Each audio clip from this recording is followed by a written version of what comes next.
Welcome back. You're watching Today in the Bay, and with summer break is now here and the kids are home for the summer.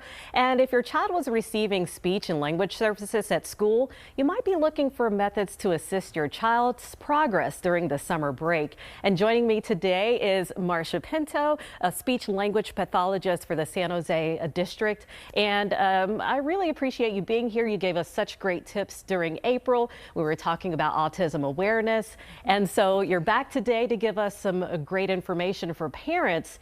And you know, they're at home, school is out, and if they were getting some speech services, you may be wondering, how can you support them now that you don't have school? So what are some great tips that you have for them? Yeah, of course. It's great to be here again.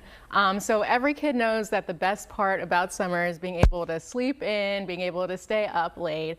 So something that I encourage parents to do, very simple, is stick to the same routine you had during the school year, because you know the first day of school is coming up really quickly in 2 months, so we want to keep the same routine so that when school starts again, it's not really hard to wake up or get back to that same schedule, waking up early, being out of school, doing homework or going to other extracurriculars and then coming back. So it's important that parents keep a schedule, maybe even make a visual schedule. I encourage for kids who are kind of not flexible or worry about what's upcoming in their schedule, make a visual schedule of, oh, today we're going to the park, then we're having lunch, then we're meeting up with friends. So something that your child can see what they're doing, maybe look forward to, and then also have that schedule so that they can talk to you about it at the end of the day and share their feelings, really developing their social emotional learning. Yeah, so during the summertime, let's say they were getting some speech services during the school year and then they're not getting that. So what can they do to make sure that they continue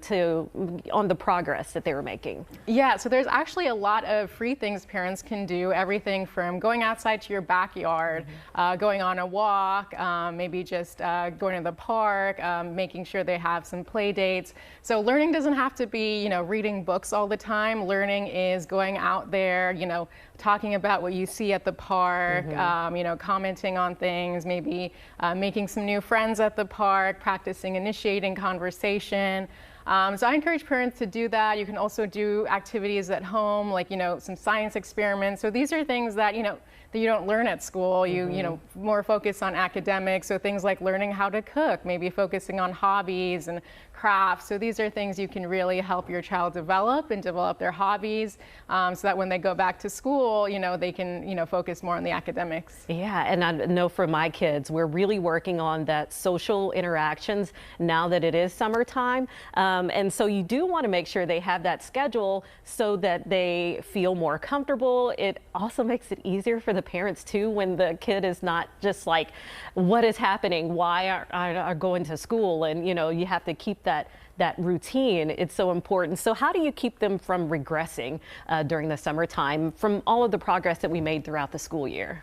Yeah, so it's important for parents to plan ahead, let their kids know about what's coming up this summer. If it's travel, maybe look at a video about where you're going. So let's say it's New York, maybe watch a video about New York, look at pictures. So that encourages, answering questions. So practice WH questions. So who, what, where. So who's going on this trip with us? What are we going to do? Where are we going to do? Why are we going there?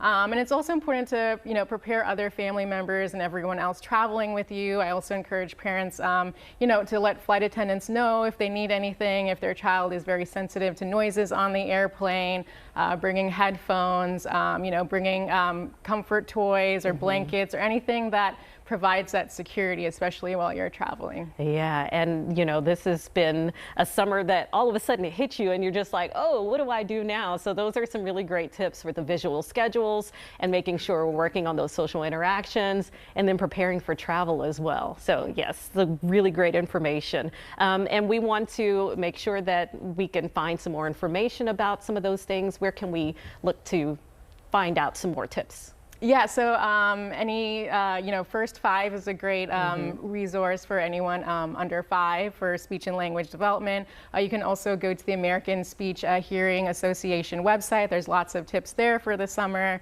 And I encourage parents to, just give yourself grace. Sometimes things don't happen the way you want it to. Just have fun. And, having fun is a learning experience. So follow your child's lead. do what they like, ask questions, have that interaction, and that promotes learning. Yes, and here's to a safe and fun summer. So thank you, Marcia, for joining us today. And you want to keep it here. We have more news ahead. You're watching Today in the Bay.